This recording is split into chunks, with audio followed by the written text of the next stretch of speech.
Comedian ಜಗ್ಗ ಹಾಗೂ ನಿಮಗೂ ಯಾವ ರೀತಿ ಸಂಬಂಧ, ಈ ಥರದ್ದೆಲ್ಲ ಪ್ರಶ್ನೆಗಳನ್ನು ಕೇಳ್ತಾರೆ. ರೆಡಿ ಇದೆ ಅವ್ರ ಹತ್ರ ಕ್ವೆಶ್ಚನರಿ. ಎಷ್ಟು ವರ್ಷಗಳಿಂದ ಜಗ್ಗ ಮತ್ತು ನಿಮಗೆ ಪರಿಚಯ, ಯಾವ ಥರದ ಒಡನಾಟ ಅದು?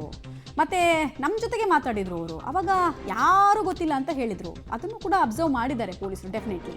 ಅದನ್ನು ಕೇಳ್ತಾರೆ. ಮೊನ್ನೆ ಮಾಧ್ಯಮಗಳ ಮುಂದೆ ಜಗ್ಗ ಯಾರು, ಕೊಲೆಯಾದವ್ರು ಯಾರು, ಯಾವುದೂ ಗೊತ್ತಿಲ್ಲ ಅಂತ ಅಂದವರು ಆಪ್ತವಾಗಿ ಗುರುತಿಸ್ಕೊಂಡಿದ್ದೀರಲ್ಲ, ಇದು ಹೇಗೆ ಅಂತ ಕೇಳ್ತಾರೆ. ಇಷ್ಟು ಮಾತ್ರ ಅಲ್ಲ, ಹಿಂದೆ ಟೆಕ್ನಿಕಲ್ ಎವಿಡೆನ್ಸ್ಗಳು, ಅಂದರೆ ಇವ್ರ ಮೇಲೆ ಏನೋ ಕಂಪ್ಲೇಂಟ್ ಎಲ್ಲ ಕೊಟ್ಟಿದ್ರಂತೆ ಕೊಲೆಯಾಗೋಕ್ಕೂ ಮುಂಚೆ ಆ ರೌಡಿ ಶೀಟರ್ ಬಿಕ್ಲು ಶಿವ, ಅದನ್ನು ಕೂಡ ತಗೊಳ್ತಾರೆ. ಹಿಂದಿನ ಕಂಪ್ಲೇಂಟು ಜೀವ ಬೆದರಿಕೆ ಇದೆ ಅಂದಿದ್ರಲ್ಲಿ ಇವ್ರದ್ದೇನು ಪಾತ್ರ ಇತ್ತು, ಆ ಜಮೀನ್ ಮೇಲೆ ಏನು ಇಂಟ್ರೆಸ್ಟ್ ಇವರಿಗೆ ಎಲ್ಲ ಗೊತ್ತಾಗುತ್ತೆ. ಡೀಟೇಲ್ಸ್ ಕೊಡ್ತಾರೆ. ಮುರಳಿ ನೇರ ಸಂಪರ್ಕದಲ್ಲಿ ಜಾಯ್ನ್ ಆಗ್ತಾ ಇದ್ದಾರೆ.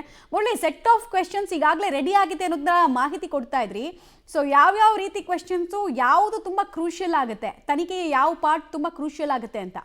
ಮಮತಾ, ಪ್ರಮುಖವಾಗಿ ಈ ಪ್ರಕರಣದಲ್ಲಿ ಏವನ್ ಆರೋಪಿಯಾಗಿರುವಂಥದ್ದು ಜಗ್ಗನಿಗೂ ಮತ್ತು ಭೈರತಿ ಬಸವರಾಜ್ಗೂ ಕೂಡ ಸಾಕಷ್ಟು ವರ್ಷಗಳ ನಂಟಿದೆ. 10-15 ವರ್ಷಗಳ ಹಿಂದಿಂದನೂ ಕೂಡ ಜಗ್ಗನ ಜೊತೆಯಲ್ಲಿ ಭೈರತಿ ಬಸವರಾಜ್ ಅವರ ಒಡನಾಟ ಇತ್ತು ಅನ್ನೋದ್ರ ಬಗ್ಗೆ ಮಾಹಿತಿಗಳಿರುವಂಥದ್ದು. ಹೇಳಿ ಕೇಳಿ ಜಗ್ಗ ರೌಡಿ ಶೀಟರ್ ಆಗಿದ್ದಂಥವನು. ರೌಡಿ ಶೀಟರ್ ಜೊತೆಯಲ್ಲಿ ಒಬ್ಬ ಸಚಿವರಿಗೆ, ಮಾಜಿ ಸಚಿವರಿಗೆ ಮತ್ತು ಹಾಲಿ ಶಾಸಕರಿಗೆ ಒಂದು ಲಿಂಕ್ ಯಾವ ರೀತಿ ಇತ್ತು ಮತ್ತು ಅವರ ಮತ್ತು ನಿಮ್ಮ ನಡುವೆ ಇರುವಂಥ ಲಿಂಕ್ ಯಾವ್ದ್ಯಾವುದು ಅನ್ನೋದ್ರ ಬಗ್ಗೆ ಒಂದಷ್ಟು ತಿಳ್ಕೊಳ್ಳೋ ಒಂದಷ್ಟು ಪ್ರಯತ್ನಗಳನ್ನ ತನಿಖಾಧಿಕಾರಿಗಳು ಮಾಡ್ತಾರೆ. ಯಾಕೆಂದ್ರೆ ಈ ಪ್ರಕರಣದ ಏವನ್ ಆರೋಪಿ ಜಗ್ಗ ಆಗಿರೋ ಹಿನ್ನೆಲೆಯಲ್ಲಿ ಸದ್ಯಕ್ಕೆ ಆತ ತಲೆಮರೆಸ್ಕೊಂಡಿರೋ ಹಿನ್ನೆಲೆ ಆತನ ಹೇಳಿಕೆಗಳನ್ನು ದಾಖಲು ಮಾಡ್ಕೊಳ್ಳಕ್ಕಾಗಿಲ್ಲ. ಜೊತೆಗೆ ಈಗ 5 ಜನ ಆರೋಪಿಗಳೇನು ಬಂಧನಕ್ಕೊಳಗಾಗಿದ್ದಾರೆ, ಅವರ ಬಳಿಯಲ್ಲಿ ಹೇಳಿಕೆಗಳನ್ನು ದಾಖಲನ್ನು ಮಾಡ್ಕೊಂಡಿದ್ದಾರೆ.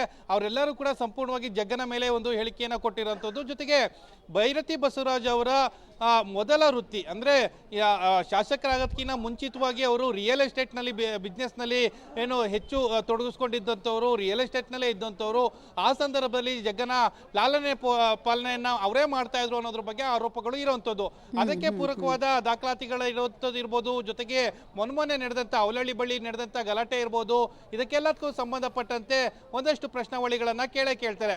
ಯಾಕೆಂದ್ರೆ ಇದೇ ಬಿಕ್ಲ ಶಿವ ಸಾವನ್ನಪ್ಪೋದಕ್ಕಿಂತ ಮುಂಚಿತವಾಗಿ ಅವಲಹಳ್ಳಿ ಪೊಲೀಸ್ ಠಾಣೆಯಲ್ಲಿ ದೂರು ಕೊಟ್ಟಿದ್ದ. ಆ ದೂರಿನಲ್ಲಿ ಉಲ್ಲೇಖವನ್ನು ಮಾಡ್ತಾರೆ, ನನ್ನ ಪ್ರಾಣಕ್ಕೇನಾದರೂ ಹೆಚ್ಚು ಕಡಿಮೆ ಆದರೆ ಅಥವಾ ನನ್ನ ಮೇಲೆ ಹಲ್ಲೆ ಮಾಡಲಿಕ್ಕೆ ಭೈರತಿ ಬಸವರಾಜ್ ಅವರ ಬೆಂಬಲಿಗರು ಬಂದಿದ್ದು ಅವರ ಕಾರಣ ಅಂತ ಹೇಳಿ ಕೂಡ ಹೇಳಿಕೆಯನ್ನ, ಅಂದ್ರೆ ಒಂದು ರೀತಿಯಲ್ಲಿ ಆತನೇ ಸಾವನ್ನಪ್ಪಕ್ಕಿಂತ ಮುಂಚೆ ಒಂದು ಡೆತ್ ಸೆಂಟೆನ್ಸ್ ಒಂದು ಹೇಳಿಕೆಯನ್ನು ಕೊಟ್ಟಂತೆ ಕಾಣ್ತಾ ಇದೆ. ಆ ಹಿನ್ನೆಲೆಯಲ್ಲಿ ಅದರ ಬಗ್ಗೆನೂ ಕೂಡ ಹೇಳಿಕೆಗಳನ್ನ ದಾಖಲನ್ನ ಮಾಡ್ಕೊಳ್ತಾರೆ.